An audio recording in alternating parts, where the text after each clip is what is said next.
Hello and welcome back. Today we're going to take a look at this guitar that I got on Amazon. It was the cheapest Tele I could find in a stunning pink from Fojill. Let's check it out.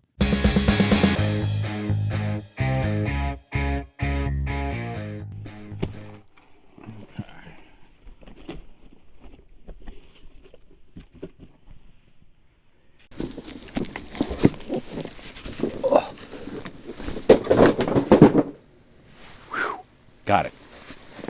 Here we got it in the gig bag. Just double check here for any gig bag goodies, of which there are none. I better be careful because someday there'll be free razor blades. Yeah, overall pretty lightweight gig bag, but it'll keep it clean.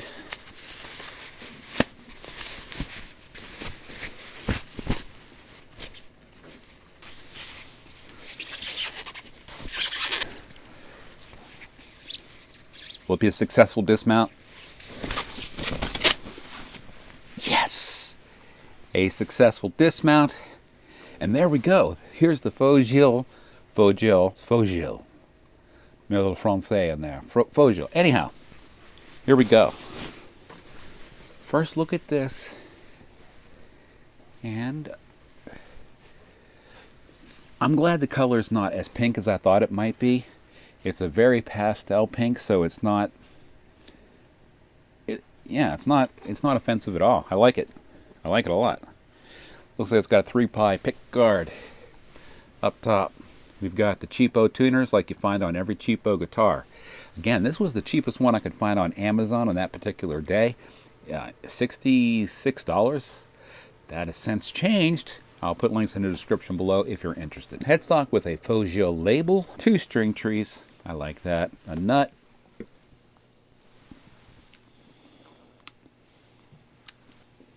It's not a very tasty one, but I do believe it is a bone nut. The fretwork out of the box is not too good. Got some jagged edges on the top and on the bottom. So that's going to need to be addressed. It's a bolt-on neck. It's a Tele, so it's got the Tele look.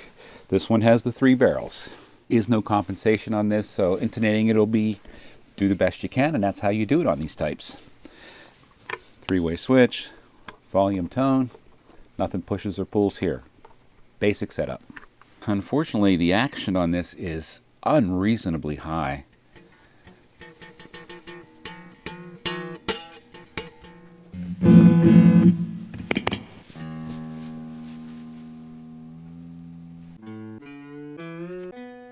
The B string is perfectly tuned.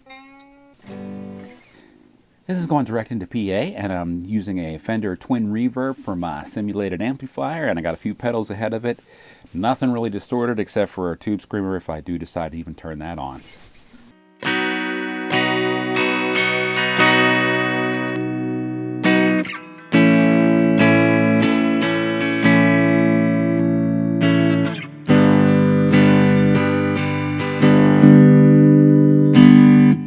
Sounds good, actually.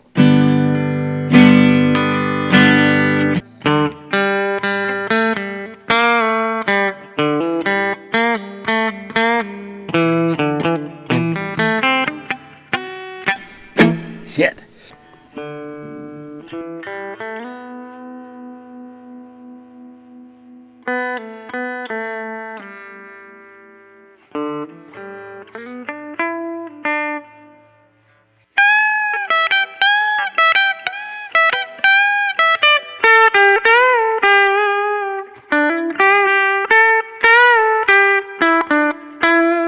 Plug just fell out of the output jack, which brings my attention to that. It looks like the bolt that's holding it on is really only holding on by a thread, if that. So that's something I'll look at. Oh, why not?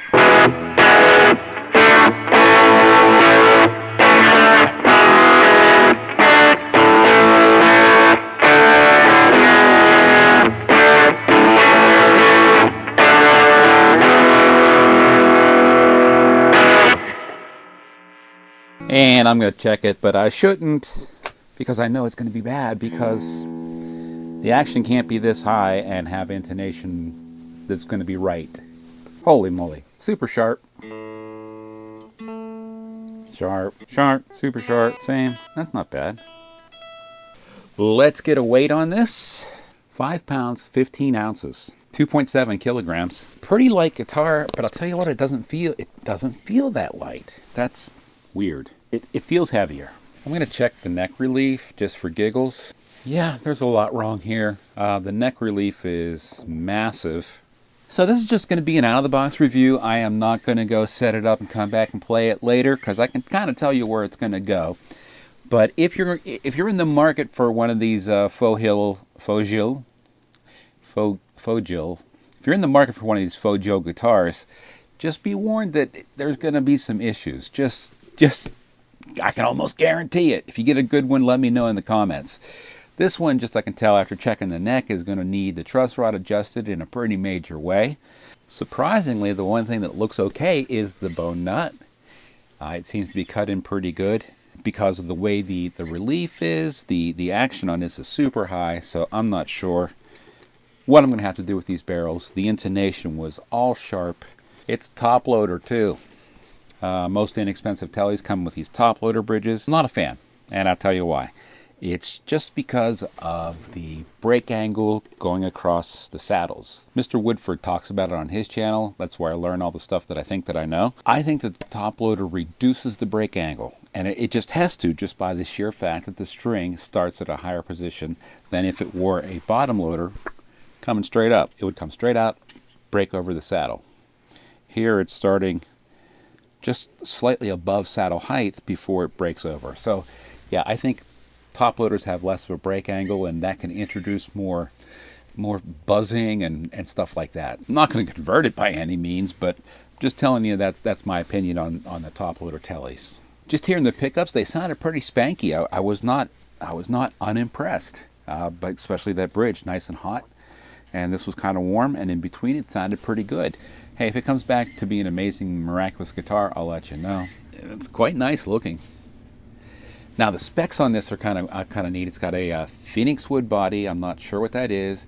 Maple neck and a rosewood fretboard. What's phoenix wood? I'm not sure. Is it just basswood with a different name? Here's the warning when you're buying the most inexpensive thing you can find.